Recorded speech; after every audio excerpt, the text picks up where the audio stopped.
pois é, estamos de volta com o nosso programa Mulheres de Fé em Ação e hoje estamos fazendo uma entrevista, né, com a nossa convidada especial, a nossa Sandra, que está aqui falando sobre da sua história, como é que foi que ela teve um pai alcoólatra, e a gente está aqui exatamente fazendo, querendo saber dela como foi diante de tantas confusões que ela está aqui hoje, maravilhosa, linda, não é? Equilibrada emocionalmente. Então eu pergunto a Sandra, Sandra, como é que foi para você?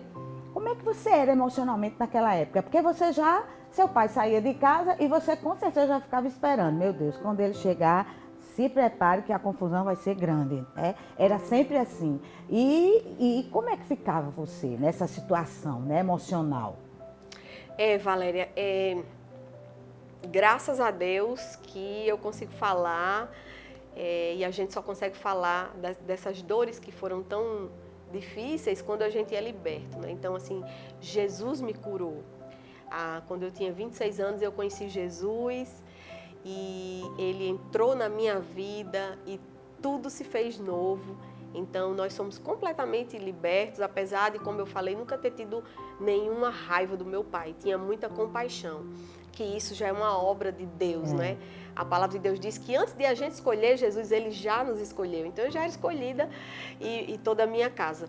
Mas, lembrando, eu queria só lhe contar 2 episódios para você entender como que era eu, como que minhas emoções eram fragilizadas. O quanto que um pai e uma mãe que tem um vício, que é alcoólatra, pode fragilizar uma criança.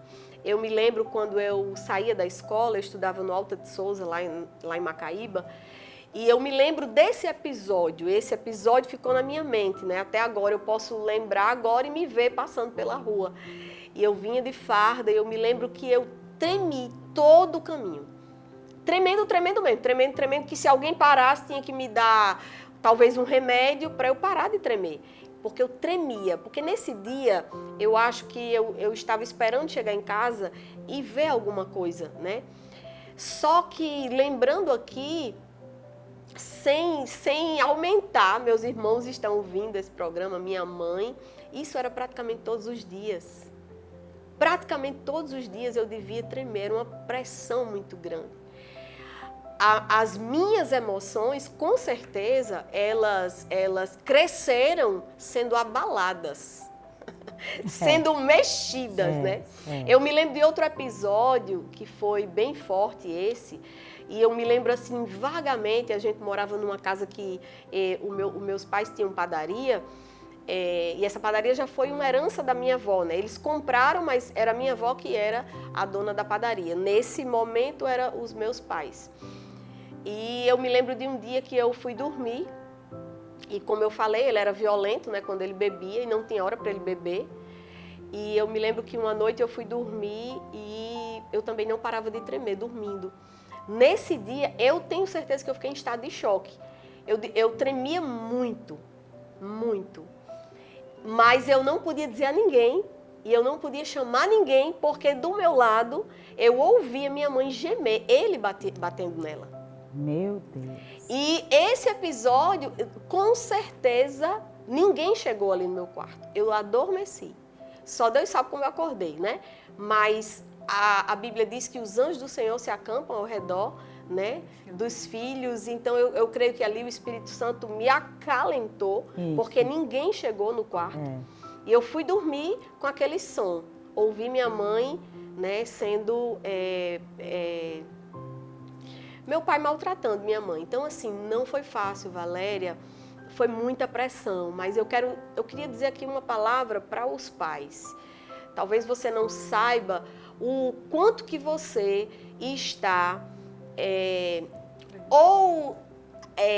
maltratando as emoções de seus filhos, ou o quanto que você está fazendo com que eles sejam seguros, com que eles cresçam saudáveis, sejam pessoas que sabem tomar uma decisão. E o quanto que de quanta responsabilidade é ser um pai e uma mãe. Com isso eu aprendi, Valéria, na minha casa, que eu não brigo na frente, eu não brigava na frente do meu filho. Eu não brigava na frente dele, porque eu sabia o quanto que eu sofria. Somente eu acredito que uma casa cheia de contenda e cheia de confusão, com certeza isso vai abalar as emoções de sua criança. Com Você está certeza. criando um filho, esse filho vai crescer. Essas emoções, elas estão sendo, não é isso, Valéria? Elas estão evoluindo. Ou você vai fazer com que eles sejam mais firmes, ou você vai... Aí você me pergunta, eu vou já falar aqui porque já está vindo, você me perguntou, e como foi, e como é que você hoje é assim, não é? Como que você é equilibrado? Precisou fazer terapia para isso? Sim, precisei fazer. Precisei entender o porquê que eu era tão ansiosa, o porquê que eu era tão dominadora. Na verdade, era tudo um refúgio, não é? Eu sou a filha mais velha de 4 irmãos. E eu ficava, Valéria e Maísa, com toda a responsabilidade. Toda a responsabilidade, inclusive, de segurar papai quando ele estava, assim, furioso. Todo mundo saía de casa, não ficava ninguém. E eu, como filha mais velha, era tipo assim, eu dizia, mamãe, foge, corre, senão ele vai lhe matar. E eu ficava com ele, segurando a ele, para que ele não fizesse mal contra a minha mãe. E quando eu fiz a terapia, a minha médica falou, e você é psicólogo, você sabe disso, ela disse, mas ninguém foi lá lhe tirar dessa situação, você só era uma criança, você só tinha 7 anos. Você assumiu você uma só posição, tinha 6 anos, né? Então, como é que uma criança de 6 anos, de 7 anos, de 8 anos, consegue equilibrar uma casa? É com muita força. É jogando tudo que ela tem, talvez o que ela não tenha. Então, Valéria, a minha resposta aqui é a graça de Deus. Um dia Jesus entrou na minha vida e me curou. E quando a gente fala de cura só fica cicatriz. Cura interior, né? Curou é curado. É. Se você perguntar, mas foi a terapia? Não foi a terapia, porque a terapia eu vou fazer um dia desse. Na verdade, eu fui alcançada pelo Espírito de Deus, minha alma foi lavada, porque meu pai, só aqui para deixar bem claro que a gente perdoou completamente o meu pai e ele pediu perdão, Valéria. Faltando 2 anos para ele falecer, para Jesus chamar ele se converteu, no hospital, ele já foi o processo já de cura e de salvação dele, já foi em casa. E o Senhor havia me falado que ele era um salvo. Então, alguém pode ser salvo e pode jogar toda a sua vida a perder. Pode perder todos os seus talentos. Pode deixar que o diabo domine a sua vida. Porque eu entendo que, às vezes eu fico dizendo assim, meu pai podia ser um grande médico, um grande pregador da palavra.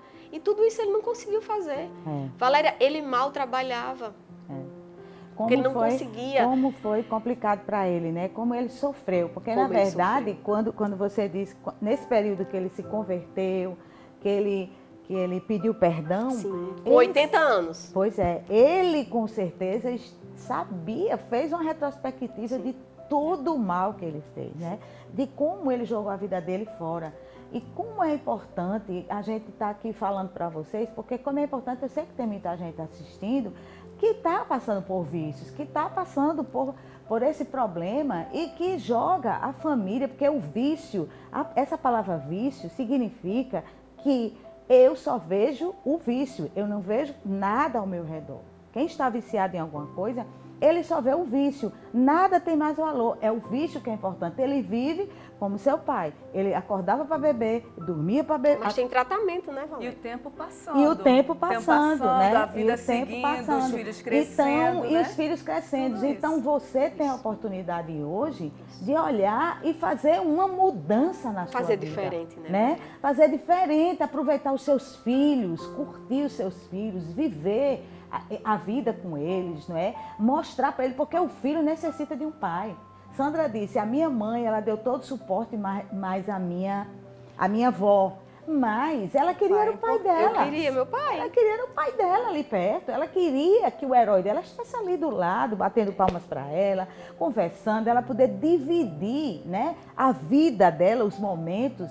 E ela não teve nada disso. Então, isso é uma coisa que é muito importante para a gente ser humano, a gente ter o nosso pai e a nossa mãe perto. E o vício, ele só traz isso. Então diga aí o que é que você queria para completar. Para completar, eu queria dizer que principalmente a filha mulher, porque eu, por muito tempo, eu substituía o meu herói.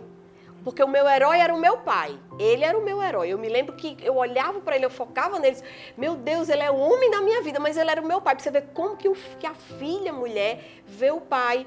E aí eu quero entender que talvez como o filho homem vê a mãe.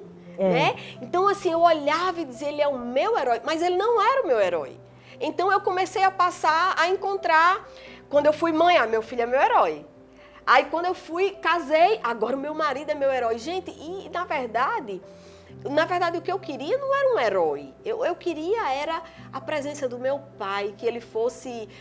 porque a gente tem a presença da mãe e ela tem uma importância. Mas a presença do pai, ela é muito importante. Para mim ficou uma falta, mas o amor que eu tinha, porque ele era o amor da minha vida, meu pai era o amor da minha vida. E ele sempre foi. Quando ele partiu, meu Deus, foi um luto. Deus precisou falar comigo 2 anos antes. 2 anos antes o Senhor disse, filha, eu vou levar o seu pai. Porque eu sei o quanto vai ser dolorido para você, porque ele verdadeiramente, Valéria, ele era o amor da minha vida. E eu ainda digo hoje que a pessoa que mais me amou na vida foi ele. Era um amor lindo. Aí para você ver o que é que o vício pode fazer. Pode fazer, né? É isso. E graças a Deus eu entendo ele, né? Eu consegui liberar esse perdão, na verdade sempre foi uma relação de muita compaixão, mas me deixou uma falta, não é? Me deixou essa falta. E tem muitos filhos que passam por isso, né? Você que está passando por isso, você que é um filho, né? Que vê essa situação dentro da sua casa, né? Olhe bem, analise bem, né? Porque ele é uma pessoa que precisa de ajuda, né? Seu pai, sua mãe, a pessoa que está ao seu lado, que está levando essa situação, né, no seu lar, você precisa entender que eles precisam de ajuda, né? E busca em Deus essa ajuda também, né? Essa questão desse perdão. Tem tantos filhos que estão aí chorando, revoltados com os pais, né? Entregue o seu caminho ao Senhor e Deus vai tratar o seu coração e vai mudar essa sua forma de pensar. Porque o pai, apesar de todas as situações, ele é uma referência, é a honra que a gente tem que dar a ele, né? É o amor que a gente tem que dar para ele. Então, libere esse perdão também, né? E procure entender que ele é uma vítima, né? E precisa de Exatamente, ajuda. porque você vê que quando Sandra fala de amor. Esse pai amava. Isso. Mas não conseguia Amava expressar Sandra, o amor, amava né? a mulher dele, apesar de bater, mas amava. Mas ele não conseguia expressar da forma correta como era para ser. Por quê? Porque era estava preso, totalmente envolvido por um vício que não deixava ele raciocinar, não deixava ele ter sentimentos, nada, né?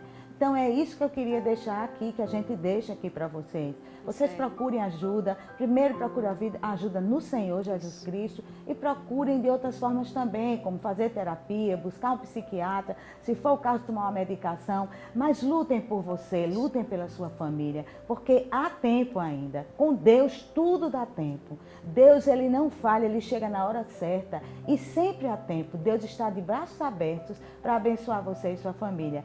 Que eu agradeço, né, a todos vocês e agradeço a nossa entrevistada de hoje. E um beijo no coração. Até a próxima semana, se Deus quiser.